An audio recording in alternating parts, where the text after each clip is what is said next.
Hello and welcome to the IGN UK podcast. I am Alex, and on this week's podcast I'm joined by Daniel Krupa. Hello. Chris Tilley. Hello, pod people. And a new addition for this week is Steve Butts. Hello, everyone. Who are you? Well, you just told everybody. I'm Yeah, Steve Butts. But like, why are you just a random off the street? Why are you here? What is Steve Butts? I'm a very purposeful off the street. Yeah. No, I'm editor-in-chief of IGN US. So I handle games content over there. And I'm over here for the big international hoo-ha that we're doing, which we've had over the last couple of days. It's been very fun. Can you explain to our listeners what a big international hoo-ha is? Yeah. It sounds a lot more grand and exciting than it probably really is, right? Yeah, it's really a bunch of presentations and meetings where people have to sit and pretend to listen to what you and I have to say over the course of a few hours. People from all over the globe, though. Yes. We're ignoring you. Yeah, so a lot of people may not realize, as opposed to just the people Twitter. that we know ignoring us.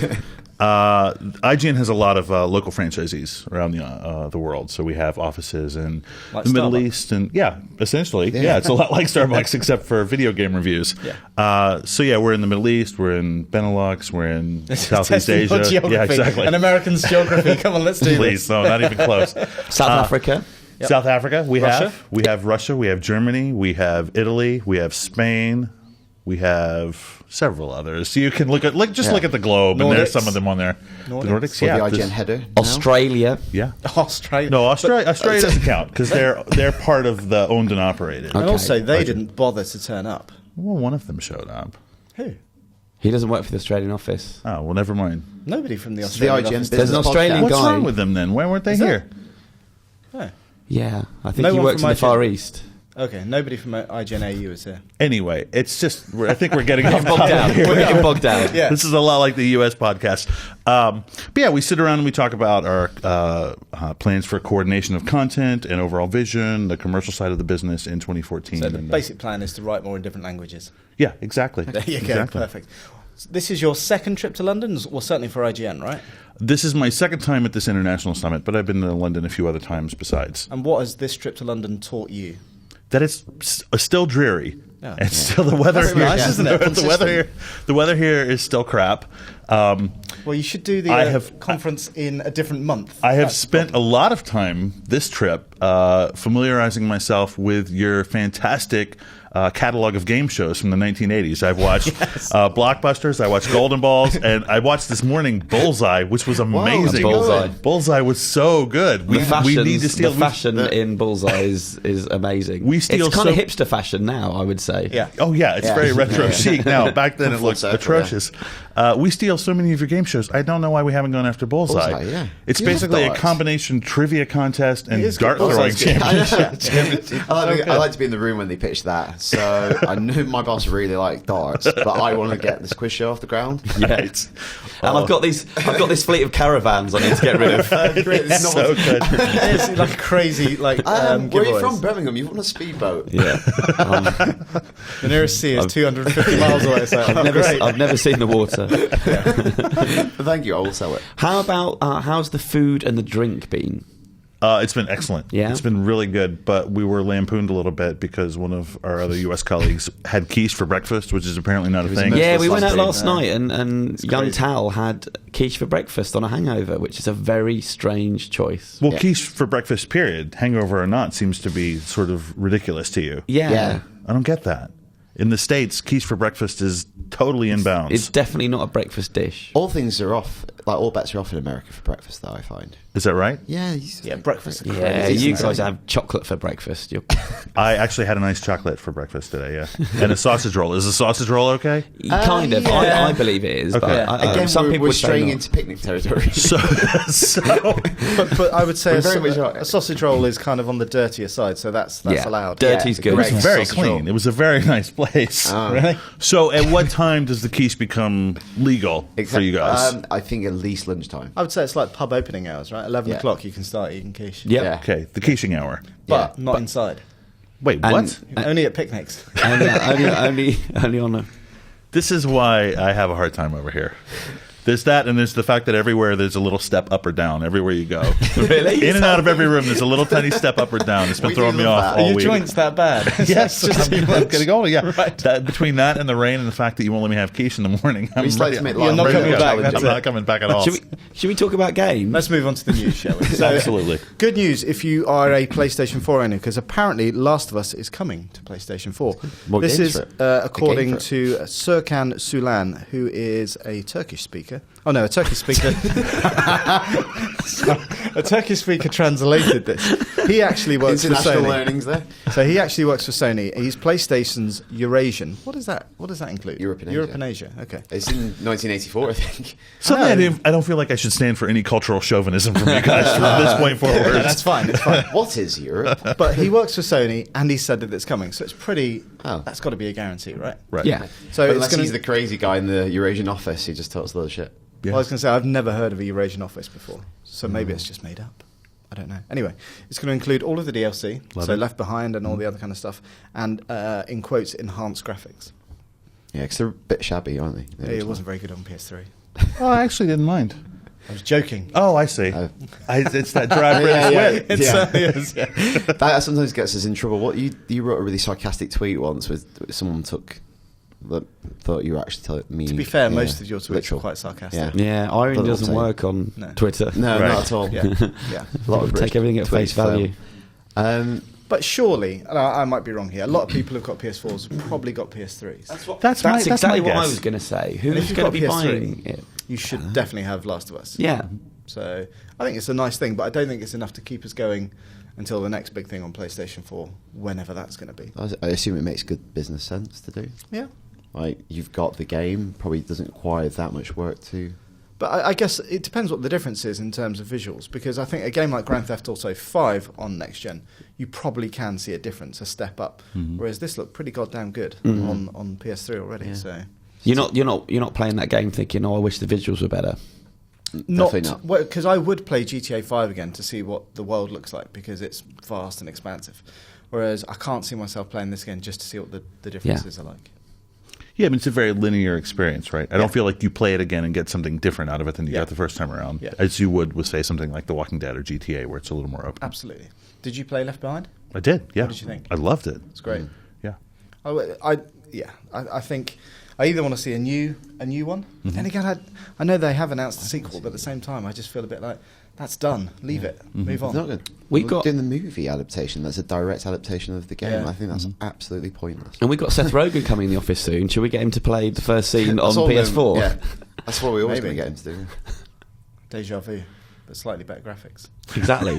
So, Wait, Seth Rogen has better graphics than the game? well, that's it. Actually, maybe the movie is this PS4 version. It's the same as the other one, but slightly better graphics. Isn't it? It's Yeah. real.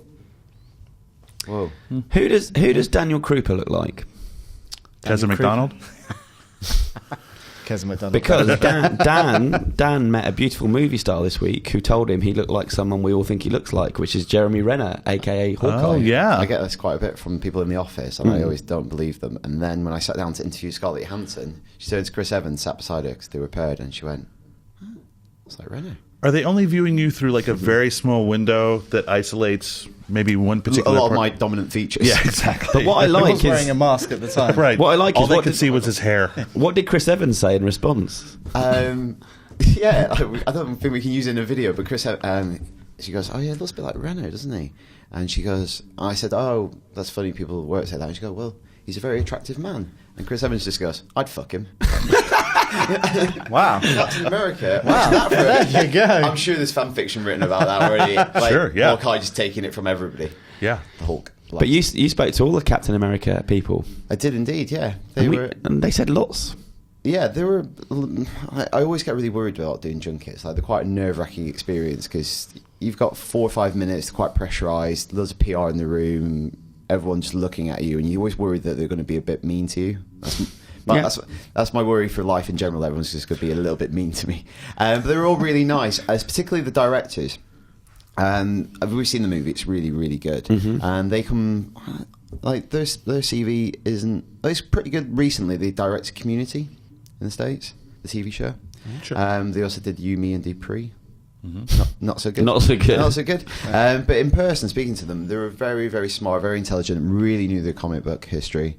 And they were talking about the future of kind of the Marvel Cinematic Universe. Because you're getting to this point where they're tying people down to like 9 film contracts. And you're going to approach this point where you're going to have to recast or do the thing that nobody ever does in comics, is actually kill off a character and don't bring them back. So they spoke about the problem of recasting, and the director Joe Russo told me that he thinks that Marvel could learn a lot from the Bond franchise, and how that recasting Bond becomes interesting in its own right, and seeing somebody else do a different interpretation, and it almost ushers in a new era for the series, kind of reinvigorates it. And that's what he thinks Marvel should do. Which is a bit like, and I don't know if it's true or not, but the whole Indiana Jones thing that came out this, was it yesterday or this week? Yeah, it was yesterday. And I don't know if it's confirmed, but yeah, I think that's a smart move. I don't really want to see another Indiana Jones movie with Harrison Ford, because the last one was great. I'd rather see a reboot. To say what the news was, that they were talking about recasting Indiana Jones, and Bradley Cooper was the front runner. And I've got absolutely no problem with that, as long as it's the right person, obviously. You mean you don't want to see? It's not Shia LaBeouf. You mean you don't want to see Avengers 14 in 2035 with this cast? Yeah, exactly. Yeah.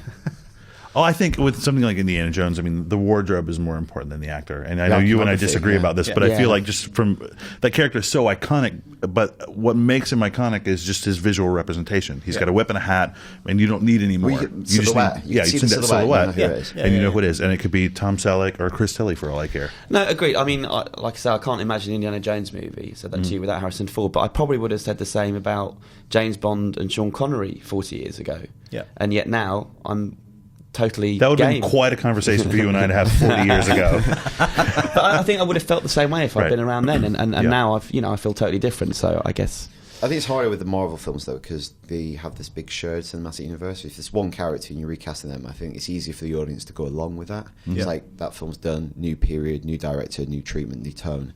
Marvel's all about continuity. That's one of the reasons they're so successful, is every time they release a film, they're kind of expanding the audience and the interest in the next set of characters.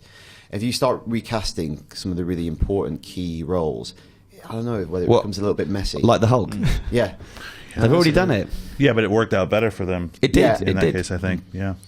It did, and there's no reason why they couldn't get a better Iron Man. I don't know, but it feels like the ones that they've got now have kind of worked out for them. They've got lucky. People have really embraced them. There's not one that people are going like, he's really the thing. Sure, but the precedent has been set for that in the comic book world itself, right? Like, how many different Iron Men have there been? Yeah. Like, a bunch of people have worn that suit. Same thing with Captain America. Same thing with Thor. Like, a lot of other figures within the Marvel comic book continuity have taken on the roles of these other characters. So I feel like it could be even in keeping with what the franchise is all about. Yeah.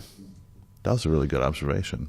I'm really bringing it. I'm really bringing it. All right. Oh my gosh, I was nervous. But we liked the film, didn't we? We're going to talk about it properly on the superhero show. I don't want to spoil it like just yet for people. I'll spoil it later. So next week, tune in. And the superhero show, though, we're going to talk about it at length on the superhero show. There are some brilliant Easter eggs in it, like really good Easter eggs. And it changes everything. The one at the end was directed by Joss Whedon. Oh, nice. So they have a different director for the Easter eggs? Yeah, it's the director from the movie who it's from. Wow, that's crazy. There you go. It's pretty good. Probably the biggest news this week is that Facebook bought Oculus Rift, right, Steve? Yeah, that's You just stolen Steve's thunder. Hopefully there's more. So what's the big news? What's the story than that? Yeah, they paid $2 billion for Oculus Rift. Yeah. What's that, like £1.50 or something? It's about that. Yeah, it's about the cost of a quiche in the morning. Yeah, most of it in Facebook stock, obviously, but quite a bit of cash as well.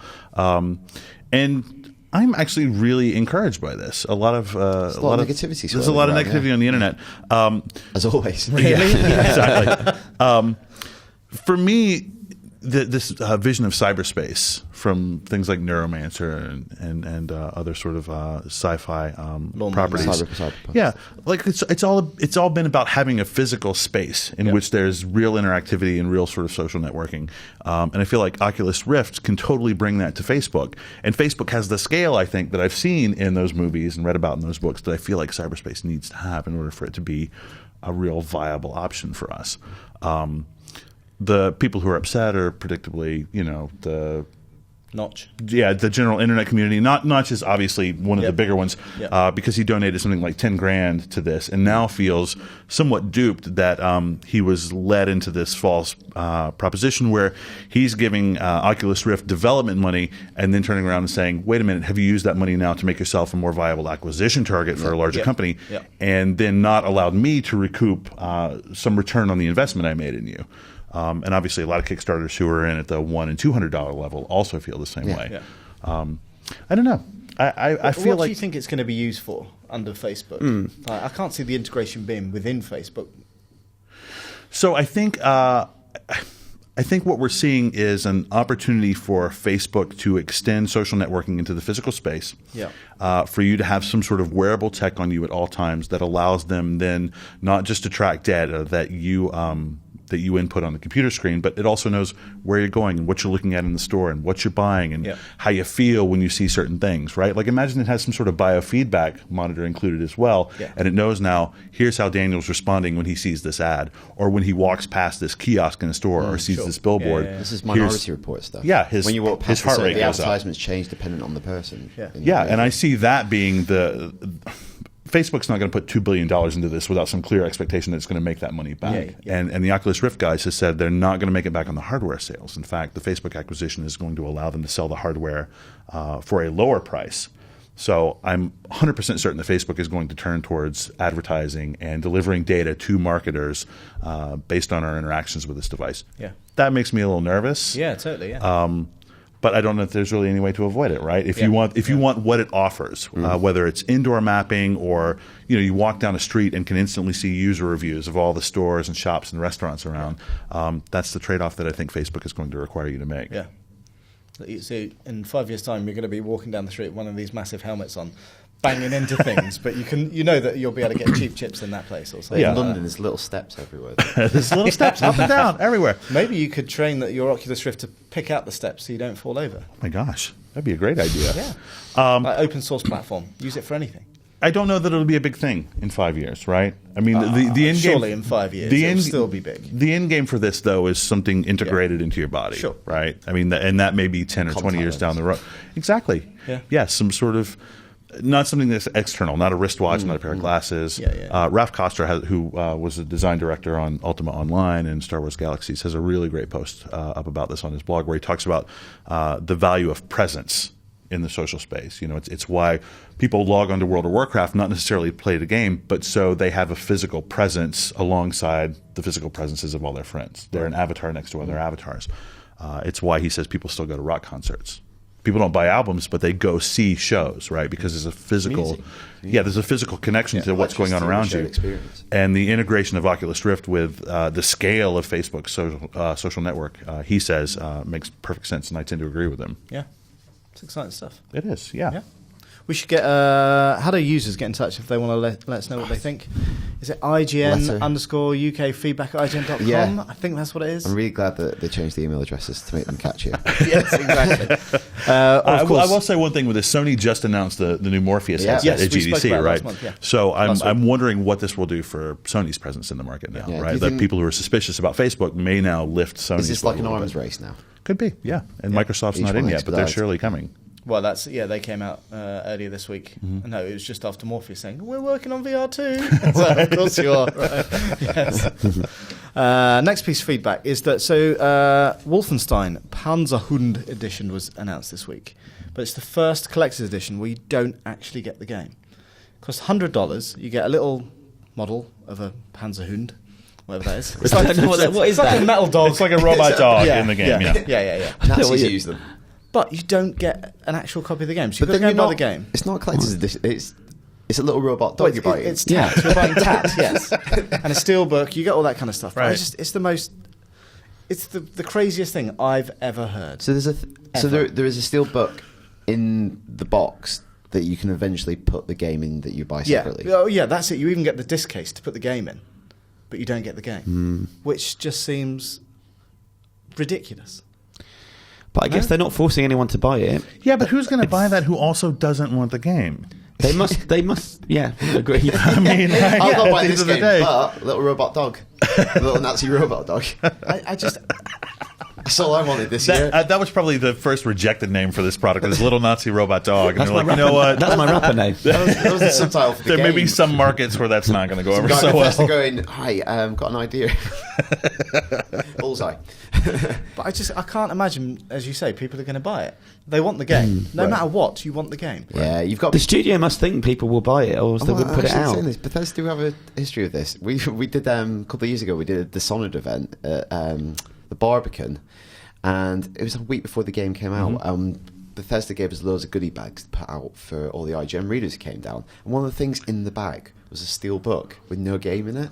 And I said to Kilby, I was like, we can't give people the steel Everybody book. thought we were used giving game. out a free copy of the game. And sure enough, everyone thought it was a copy of the game. Yeah. But no, it's a place for you to eventually put your copy of the game that you buy with your money. You don't think that maybe Bethesda did this reasoning that including the actual game in there would make the product less attractive to people? Like I'd buy it, but oof, it's got the game in it. I don't know. But also, it's $100. Yeah, I don't want the game for that price. No, That's actually, a bargain. It actually says, and it ships with a bug-free version of the game. Is the Satire. is the Panzerhund an important character? I don't know. No, John. I think it's just a rank and file it's love baddie. interest. That's it. That's what it looks like. That little robo dog. Ah, You can check it out. that's on quite site. cute. Yeah. It's one of the things that mauls you to death frequently throughout the game. I just think cute is probably the wrong term. Let's stick that picture in the news story, I think, so people can have a look. Okay. Yeah, you should bring your laptop in here so you can do real-time updates while we're doing this. And on that bombshell, I've got some film news. I'm going to double up if that's all right. I'm only supposed to do one film story, but I've got two. It's kind of awkward for him to ask us this now, right? I mean, what are we going to say? On the spot. Yeah, I feel like they're semi-connected because one's Terminator and one's Alien. Oh, yeah, those are the same thing. It's worth talking about. Yeah. So Schwarzenegger's been talking about this new Terminator movie they're doing called Terminator Genesis, and how his character, the T-800, can be in the movie really old when he wasn't old. Wait, do robots get old like that? Well, Arnold has an answer.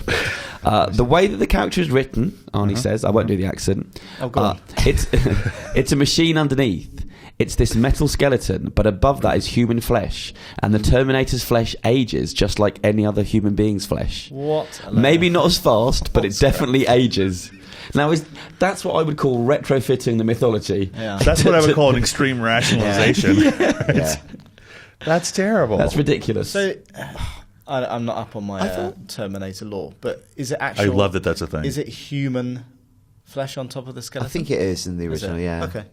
Because in the original, there's that bit where he like cuts away at his face, and it's quite bloody. Like, but he does bleed. Yeah, he's got to sort of take his eye Yeah, off, yeah. that's really good. But there's also going to be a younger version of him in the movie as well, Right. because it's did going that to in Shia LaBeouf? Is Shia LaBeouf going to play him?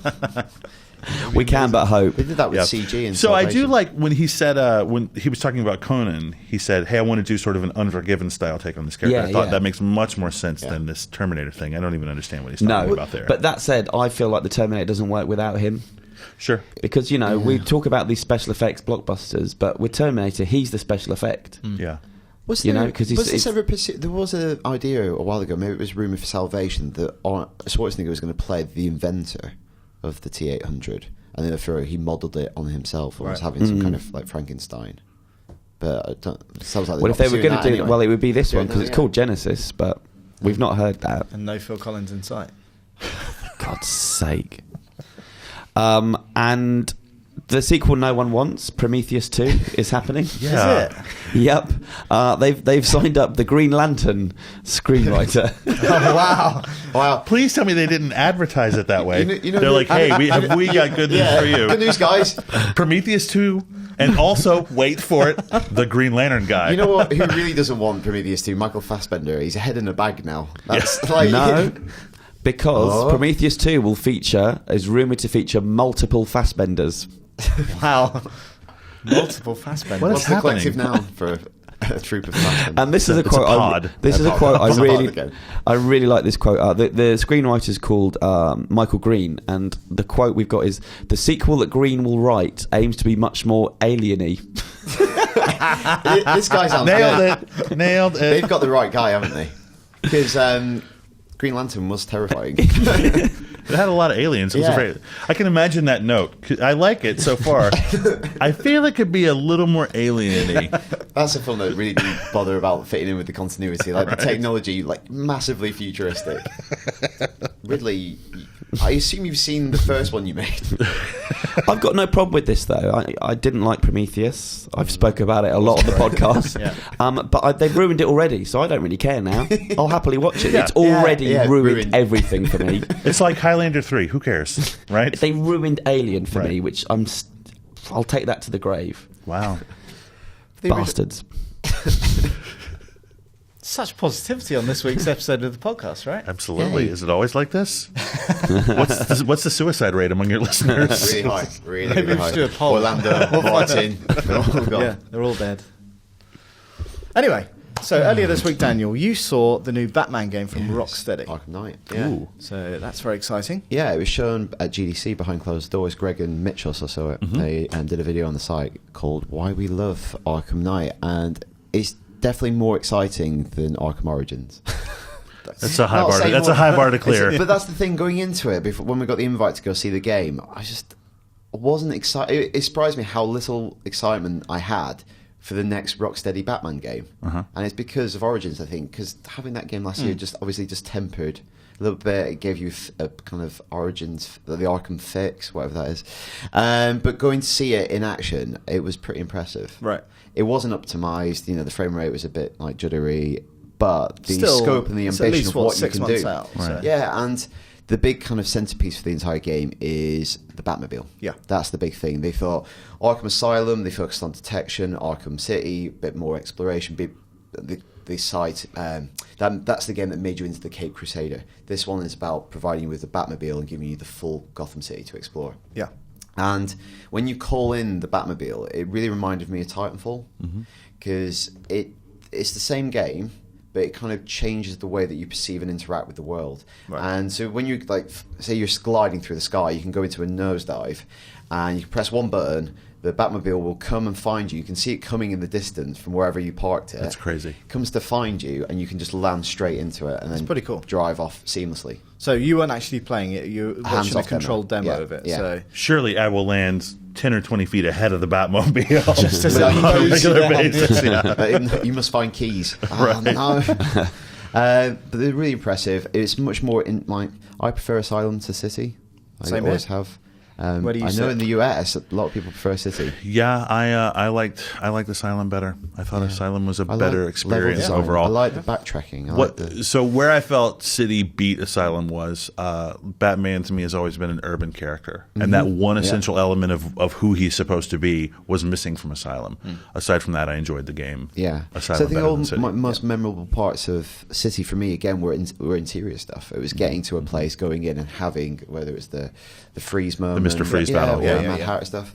Those are the most, and then I kind of just dotted around the city. I didn't really explore the city. Yeah. This feels like a proper Gotham City. But sorry, I don't think City encouraged you to explore the city. It was all there, but I don't think I actually ever went down on the ground at all. Yeah. Because there was no need to. Yeah.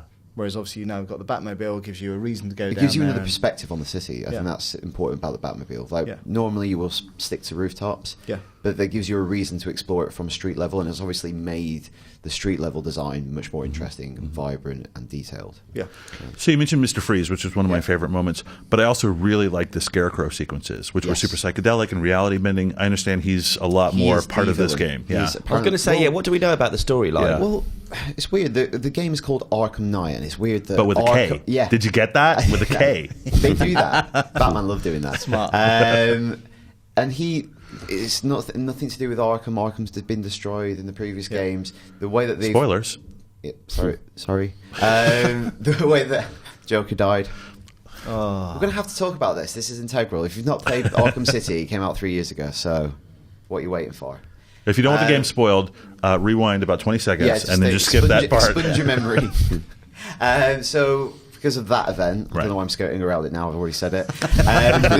There's been a power vacuum created in Gotham City, and it also ushered in a period of kind of stability. Things got better, right? But Batman's kind of been preparing for the worst, and then one night, Halloween night, Scarecrow returns and issues a kind of WMD style attack on Gotham City. Everyone panics. They evacuate the city, and Gotham is kind of left to the scum to take it over. And Batman's got one night to stop stuff from happening. It's kind of the same kind of it's format. rinse and repeat One what we've night. kind of seen before. Which but is at what's least great. there's not little steps up and down everywhere you go. No, he'd get foiled by that. But the self-contained nature of excuse me, the first game, I think that's great. Having it over one night. Yeah. That's part of the charm. And obviously thematically appropriate being Halloween and having the Scarecrow as the kind of the main antagonist. But obviously there's also the secondary character called Arkham Knight. And that's how they managed to keep the Arkham name going. I don't know. Yep. And we don't Obviously, know because brand recognition, that's probably why. It's going to get a little more convoluted as it goes on. We don't know who this character is. Apparently, it's an entirely original character developed by Rocksteady and DC together. Although one of the he things looks that like we were Batman. talking about is that, because what was the phrase he uses? He calls, at the end of the demo, Batman is leaving Falcone shipyard and Arkham Knight appears from nowhere, puts a beating on him, and while Batman's on the ground, he calls him Old Man. Yeah. And he says, "This ends tonight." Yeah. And you were mentioning that the suit has a hint of kind of Azrael from the Nightfall series as well. So I think that's what. I wonder if That's it the might be. rumour. Obviously, what Rocksteady have done really, really well is take existing characters and put their own spin on them. Like And I wonder if that's what Penguin they've and done Scarecrow here. particularly. Yeah. So they said that the game will be much more kind of, whereas City was about unleashing chaos because it was the Joker, as much as the Joker's game. This game is more psychological. And that's why they've chosen Scarecrow. So hopefully more of those kind of sequences, because I still think those are the high point of the Arkham series. Those moments where you're walking along and you suddenly turn into little Bruce Wayne. Yeah. So do you think it's going to be? Favourite moment of the So do you think it's Arkham going to be games. scary? I think so, yeah. And they also chose Halloween because they can obviously play with all the bat iconography Right. and pumpkin, all that sort of stuff. Yeah. And they're probably targeting, what, a summer release for it? Yeah. Okay. So, yeah. What about the gameplay? Because I know Origins introduced a counter system for the opponents that you were fighting, but I also felt like this Batman seems way overpowered. It doesn't make sense with the context of the story they're trying to build. What's the combat like in the new Seems one? pretty overpowered again. Really? I wouldn't expect this game in any way to take any cues from Origins. Really? Okay. Speaking to the guys from Rocksteady, they wouldn't really talk about Origins. That's a good sign. Yeah. When they were wrapping on City, they were already planning this. They went straight into it. They've not even looked at Origins, really. I'm sure they've played it or seen it. And they say it's a very solid prequel. I think that's the term that they were saying in interviews. Solid. There's no higher praise than that. Yeah. The word that you say when you don't want to say anything. Right. Else. I use it in reviews all the So that basically just means this is a thing that exists. This is, yeah, it is. Yeah, it's out there. You can play it if you want. When they're talking about the game, they're referring to it as a trilogy. This is the final part of their trilogy. Even though it's the fourth game in the Arkham. This is the trilogy. So, what was the question again? Well, so The combat system. Yeah. It looks exactly like I do think he is super powered. Like the thing that kind of always put you on the back foot in the Arkham games was when you encountered any guy that had a machine gun. Right. You had to think about it differently. Whereas at the end of the demo, you break into a room and there's three guys with assault rifles. Right. And if you time it right, you can chain your attacks. And there's something called a fear takedown. Yeah. And again, it's just like your superpower. You can take them all out with one button press. but presumably You've got to earn that as well. Yeah, I you're don't know not whether- going to get that at I the wasn't beginning. very clear on what the mechanic was for that. I think it might have been something like a mark and execute style kind of thing. Right. But I'm assuming it's going to be the same as the Batman games, is that you start off with a limited number of moves, limited number of gadgets. Not going to be all unlocked at the beginning. I think you've got a lot of stuff, the guy from Rocksteady, but obviously I think the big thing you're going to upgrade in this game is the Batmobile. So even while you might probably have all your gadgets, or the vast majority, the Batmobile is going to have its own character tree. They're treating the Batmobile as a character, not a kind of gadget. And I think at some point it's going Just to turn into swooping in. Hello, Batman. It's going to turn into a boat. Yeah, because I think so. There are waterways in Gotham City. There's a lot Everywhere. of water around Gotham City. Spoiler alert. And there's one point where he's driving through something that looks like a canal that could be flooded. I'm just putting that out there. Nice. So I do have one concern with this, and it's the same thing I saw happen to the Assassin's Creed games, where each time they release a new version, they feel like they have to add more and more toys and more gameplay systems, and eventually it becomes a burden, right? I'm no longer engaging with the 3 or 4 things that this game used to be about. Now I have to keep track of 7 or 8 things, and I suddenly become a little confused. I agree. Like personally, I'd be really pleased if they came out and started name checking Asylum more and say you're going to have this use the word Metroidvania, because I think that's what Asylum did brilliantly in a 3D space, kind of like a Zelda game, something like that. Backtracking, going back, each time you had to backtrack, the environment was different. Whether Poison Ivy took over a certain area, it was different. It rewarded you to revisit it. With this, the Batmobile does feel a little bit like that, and the Riddler's challenges do feel a little bit contrived. There's one bit where you pull into a garage, the Batmobile goes down into some caverns, and the Riddler's constructed a race course for you to drive around and beat him. That sounds pretty. I think that's the only thing that was a little bit contrived, like super contrived. Like, how has he built this for? But obviously, but why? How many giant vats of acid could you have bought with the same money and time it took you to construct this racetrack? And just lower him down into that. Yeah. You're done. But Batman kart racing is not what I signed up for. But you can like drive up on walls and on the ceiling, so it goes get a like little red shells bit and Batman stuff. Forever. I don't know. We'll wait and see. But the thing is, I would probably never do those challenges. Yeah. And that's the beauty of that kind of game, is that you don't have to. And it's next gen only. But do you think... Yeah. So did it look like a noticeable step forward compared to what we've seen before? I don't know. It was on a huge cinema screen, which I think, again, gives you not the ideal impression of it. It wasn't optimized, but I think how seamless it was. That was the experience. The camera would glide from street level to the very top of a building. Gameplay starts. You swoop down. You go to Gotham City PD. You walk up onto the roof. Jim Gordon turns around. That's your cut sequence. You go straight into the Batmobile, go into an interior. No loading screens. That's seamless. That's where it's really impressive, I think. So is this the Batman game that we've been waiting for? Or is it the Batman game we need, or the Batman game we deserve? What he said sounded better in the American accent. Yeah, well, I do it again. Although Batman's English. So is Commissioner Gordon. Little joke there. On that bombshell. Let's move on to listener feedback. Chris, you've got the first piece of feedback. I certainly do. It's from Matt Dowse, who says, hey guys, I know you've spoken about this on the podcast before, but I wanted to have a little vent about game pricing in the UK. Infamous Second Son costs £52.99 to buy new in-game, which is the equivalent of $85. Why do companies think that it's okay to charge this much over here? I can remember when new games cost £30 during the PS2 era. I know that production costs are increasing, but so are sales, and the UK seems to pay far more than other countries. Why? But not as much as some other countries who should add. Like Australia really get ripped off. How much is Infamous in the US? I think 60. Right. But the other thing, so part of this international conference we were talking about earlier, they displayed the price of Infamous up on the screen in euros, and it was something crazy in Denmark, like 79 euros. Oh, wow. Which is a lot of money. Yeah. But I don't remember most PS2 games being £30. I thought they were like 35, 40. Growing up, being a kid, like N64 games were prohibitively expensive. Like on import. Was it? I just remember, maybe that's why my mum, I didn't have a lot of money. Street Fighter 2 on SNES was 120 quid. That's a lot of money. What? I know. Street Fighter 2 there. It's worth it. Yeah. You have a good job. Well, to be fair, I was working back then. I didn't pay for it, so... Yeah, to be fair, you're not working right now. No, exactly. But I didn't have to buy it out of my own money. Right. It was for work. I see. But are we getting ripped off? So I don't actually think... Yes, it does cost a lot more to make video games than it used to 10 years ago. Mm-hmm. And I don't actually think they're making that much more money out of them, if I'm honest. But do you? No, I agree with you. I think in terms of unit sales... But there's a lot of games that are relatively inexpensive and that are very good and easy to acquire on Steam. There are games that are practically nothing on the App Store. Or nothing. Yeah, free to play. There's a variety of different models. Like, I think those kind of big budget releases are always going to be charged at a premium in stores. I do think breaking that £50 mark is too much. You know, I'm not sure I would. But what if you don't get a copy of the game? Well, yeah, exactly.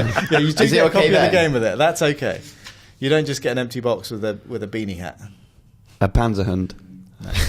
Yes. It's like saying that word. So, but how much Titanfall was a similar price? It's the cost of next generation. It'll come down. Yeah. Over the next 6 months, a year or something, when everything else is phased out. But well, it's also, I mean, it's being set at a price that people are obviously willing to pay. Yeah. Like if people weren't buying the games at those prices, then they would drop them, or they would just not serve the markets, right? Yeah. So I think it's supply and demand. exactly. It's what Call of This Duty. thing goes like this, and then right in the middle there. It's a that's- podcast, in the- so in the people red and can't, black. can't see that. But okay, I crossed my arms like an X, Okay, just- like a typical X, whatever. It's, Like the That's X fine. Factor. Like the yeah, X that's the Factor. one. That's the one. Simon Cowell. So I think that's answered your question. Yes. Sorry, Matt. You're up next, Steve. Yeah, I've got one. You gave me the longest one. Thanks for that. Listening to you podcast last week with regards to Metal Gear Solid Ground Zero, it's getting some stick from a lot of reviewers about the story playtime being so short. But I, for one, think short games are great. I would rather have a short story which I can play and see the end of and enjoy it all, and then have good extra side content and multiplayer to bulk it out if I feel I want to spend more time with the game world. This is because I don't have 4 hours a day to play games. I'm lucky to get 4 hours a week due to working, etc. So it can take me over a month sometimes to complete a game. This is from Rob. He says, also, P.S., listen to the AU podcast the other day. Don't you think Cam sounds just like Kermit the Frog? So what order do we want to take these questions in? Does Cam sound like Kermit the Frog? Yeah, I can totally see that. Yeah. I completely agree with that. Yeah? Yeah. Okay. All right, well done. First question Settled. answered. Yeah, no, I agree with him about game length. I think I'm more likely to want to play a game if I know I have a reasonable expectation of finishing it. Yeah. This is my problem with, as much as I love them, games like Skyrim or Red Dead Redemption or GTA 5, they're fantastic, but you get to a point where maybe you get distracted, you go away for a week, some other responsibilities come up, and you come back and it's hard to get back into the game world. It's hard to remember what everything is and where you are in terms of the missions. I remember this came up for me originally with a game like Max Payne, which was just a few hours, and people thought it's a ripoff. And I thought, no, like I'm actually more likely to go back and replay that game than I would be a game that I love just as much, like No One Lives Forever, which is 20 hours long. Yeah. It makes it less intimidating and more manageable, doesn't it? Yeah. See, I had the same problem with Borderlands 2, which I was really, really enjoying. Right.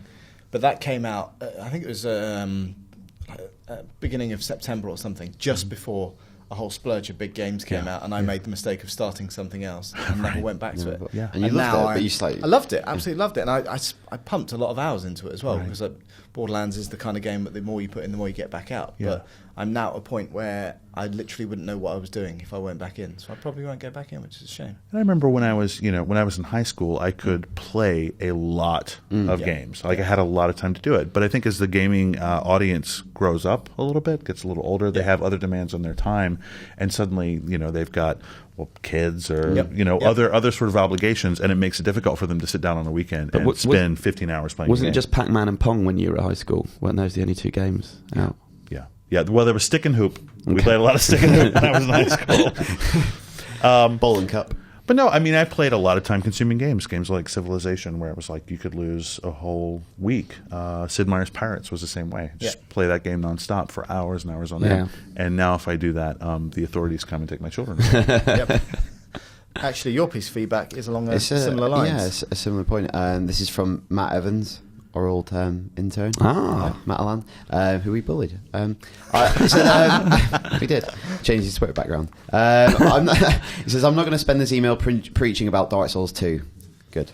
Because they're like evangelists. Is that the end of the email? Good. There you go. Thanks, Matt. He goes, he took the Friday and Monday off work so he could get a 4-day weekend. He put 30 hours into the game and completed it. I don't believe you've completed Dark Souls 2 in 30 hours. That's ridiculous. I bet you can, but that's... For a first playthrough, that's really impressive. Yeah. He wants to know if we ever taken time off work for a game we really care about. Yeah, absolutely. I was fired from a job once because I called in sick to work and then was seen at a party later that evening. And it was just to play Civilization. I was having a really good game. I was about to get nuclear missiles, and it was on, and I called in sick. And then went to a party and saw a coworker there, and I said, heads up, by the way, I called in sick today, so... you just don't say anything tomorrow. And he said, don't worry about it. And I walked in, and my manager said, hey, we need to talk. And I got the bullshit, like, I'm not mad that you took time off. I'm mad that you lied about it. And I was like, no, that's so passive-aggressive, right? Yeah. What was your job at the time? I was working at a deli. Right. Yeah, I was a cashier at a deli. Yeah. Because otherwise, if you're doing the job you're currently doing, that's probably quite acceptable, right? Oh, yeah. Is that why you got into doing what you're now doing? Krupp and I making a note of that. He said that on camera and on audio. Yeah, I'm taking Daniel out today we're going to go see Captain America. Yeah, So he mentioned that to me earlier. Office screening. Woo. But yeah, I was fired from that job, and I got fired from another job because I quit and didn't tell anybody. But that wasn't game related. That was just because I hated it. I was a door-to-door salesperson for a water purifier company. And you've had some amazing jobs. Yeah, these things cost. It was a whole house unit. And it was like $5,000 or $10,000 to buy the thing, and nobody's going to buy this from somebody showing up at their door. Yeah. And so one day I just decided I'm not going to work anymore. Yeah. And they showed up at my house like 3 weeks later, saying, "You're fired. We need to collect your demonstration kit." I was like, "I don't even know where it is. You're welcome to come in and look for it." It took them 3 weeks to figure out that you've actually done anything. It's like, geez. Well, to be fair, I wasn't very effective while I was there, so Right, it wasn't that hard to notice. Didn't Luke take a bunch of days off to play a game a while ago? Holiday. He took holiday days to play a game that he A loved. lot of people, I think he was, yeah, he's around the thinking launch of of PS4 and stuff like that. Diablo as So- well. I think Luke took some time off. Diablo, yeah. Yeah. You've done it, haven't you? I'm sure. Did you take time off for GTA? Well, it wasn't. I was freelance at the time, and to be honest, I just didn't do any work for 3 months. I just played GTA and watched 24 solidly. That was my life. When your missus came home, just like open the laptop. Yeah, Been it writing. was literally that. Yeah, I'd be there going, "See you later, darling." So she walked out the door, PS2 on, playing San Andreas, and then like 6 o'clock, shit, put some clothes on, get ready. Right. Woo, I've been busy. And that was Eat it. something. Why is your hair still wet? Did you just take a shower? I've not stopped working. It's the only time I could fit it in.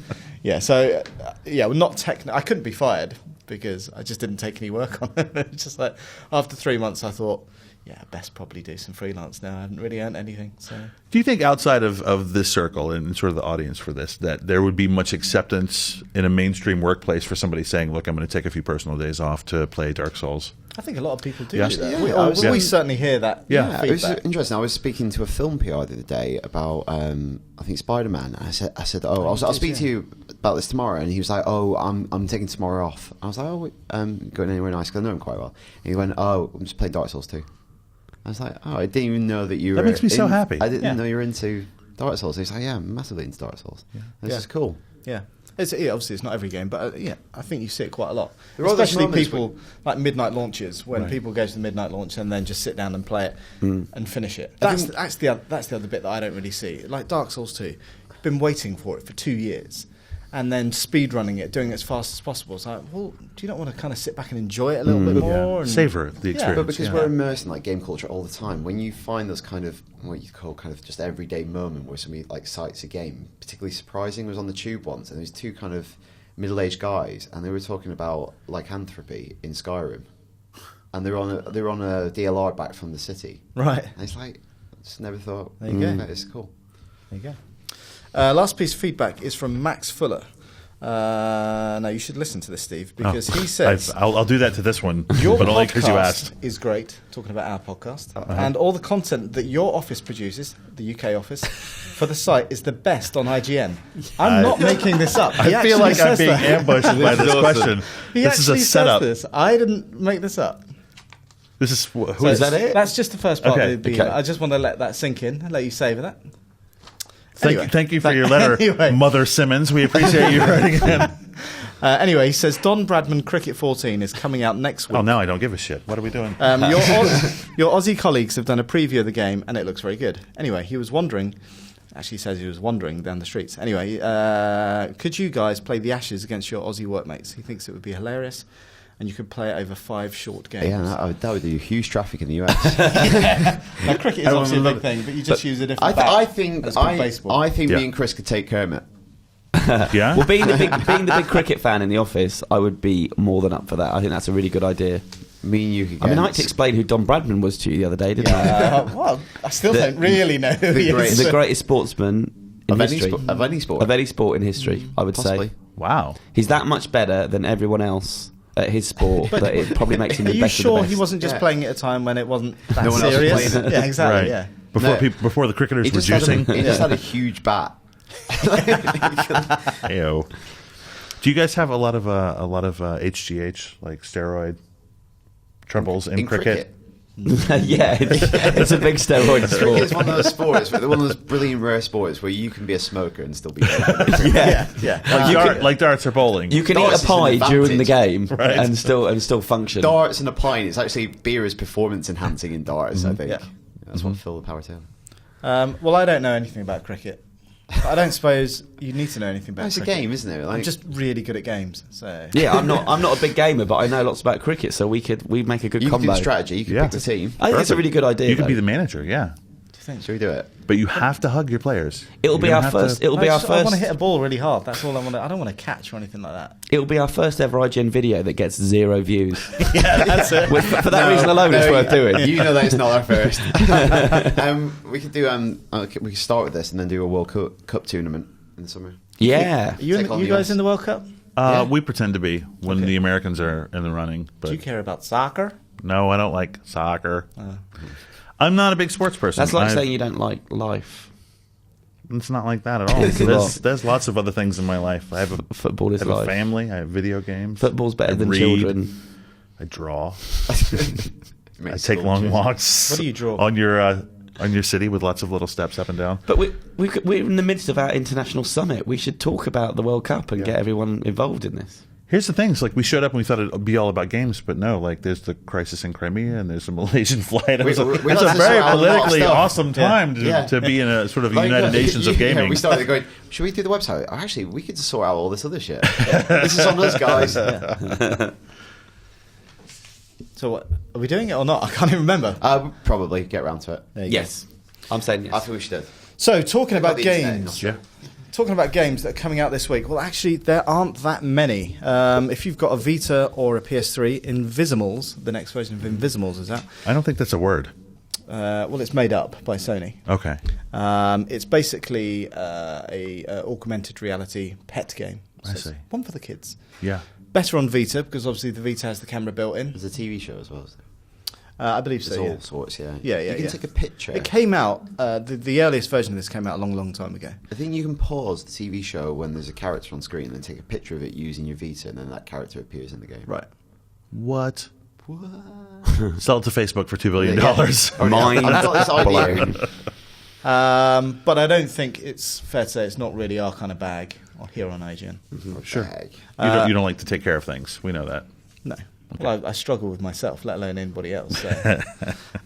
Also out, Professor Layton versus Phoenix Wright Ace Attorney, which you know a little bit about, Cooper, right? Yeah, but like I previewed it a little bit. I think each series loses something in the mashup. So Right. certain systems, certain things you like about each series is kind of lost in the mix. But the writing's charming and brilliant and funny. See, the draw for me would be Professor Layton. I don't care as much about Phoenix, right? So. Yeah, but that's just buy a Professor Layton game, right? Yeah, exactly. Yeah, you don't need the mashup.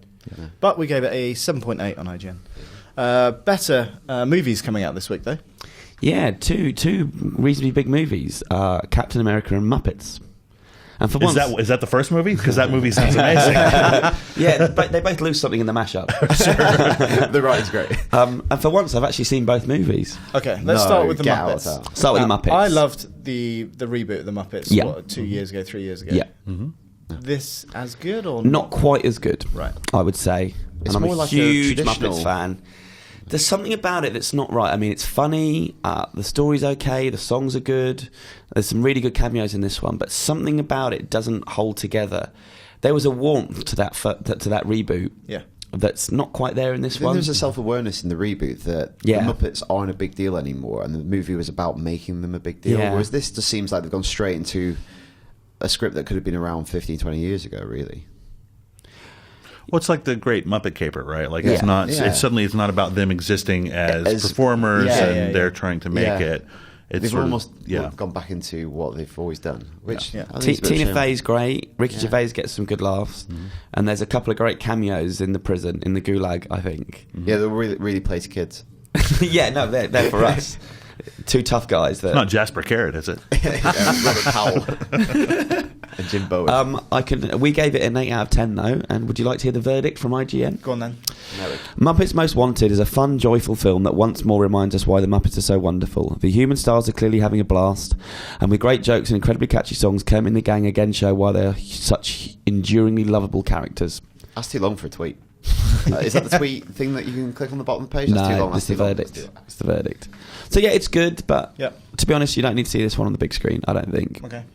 And then Captain America. And the Muppets. The Muppets. And the Winter Soldier. Croops, why don't you take it away with that one? We were talking about it the other night that Captain America isn't perhaps the most interesting character in the Marvel universe. To you. To me. No, but he's the guy who wants to be a hero, and then he became a hero, so it all kind of worked out for him, apart from everyone else dying. That's the American dream, right? That's the American dream. But what they've done is they've put him in the kind of a conspiracy thriller, the kind of Robert Redford movies in the 1970s, 3 Days of the Condor, Parallax View, all those kind of movies. So he's in a more interesting situation, and in a situation where everyone is deceitful and untrustworthy, he's like the moral centre that you can hold on to. And equally... And he's a superhero in it. Like, the stuff he does in the movie's incredible. Like, it's not like he's an Olympic-level athlete. They make him more super-heroic. Right. And I agree with Dan. I think he's a bit of a bland character. So what they've done is they've made the movie a three-hander. It's Black Widow, Nick Fury, and him. Yeah. It really is all three characters. Really it's an ensemble and they're more interesting people. I wasn't so keen on the Falcon. I just think... No...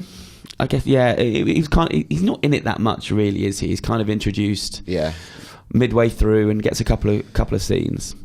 See, for me, the real potential in something like Captain America is the same thing with Superman, right? Like, even though the powers are sort of problematic, it's the intersection of sort of the idealism with the world that he inhabits that I think has real potential for drama for that character. It wasn't obviously, but equally with Superman, he gets the Clark Kent persona, whereas Captain America doesn't get to do that. Where a superhero doesn't need a... Clark Kent makes Superman more interesting, whereas the Captain America can only be this goody two-shoes. Well, and that's what I liked about the first half of the original Captain America movie, is sort of like him kind of struggling to come to terms with what he believed about the world and the world he was actually in. And then the second half of the movie got rid of all of that. That's a big part of this film as well, isn't it? Obviously, there's a lot of stuff that's happened, a lot of topical stuff in the news with America, Edward Snowden, all that kind of stuff they are filtering into this movie in a big way. They're touching on it all the time. Yeah. And also... it's a really good plot and stuff that it doesn't feel like an incidental movie before the Avengers. It feels like stuff that happens in this movie is going to have major ramifications for every other Marvel movie. Yeah, we can't. So it's like, you need to see it. We can't talk.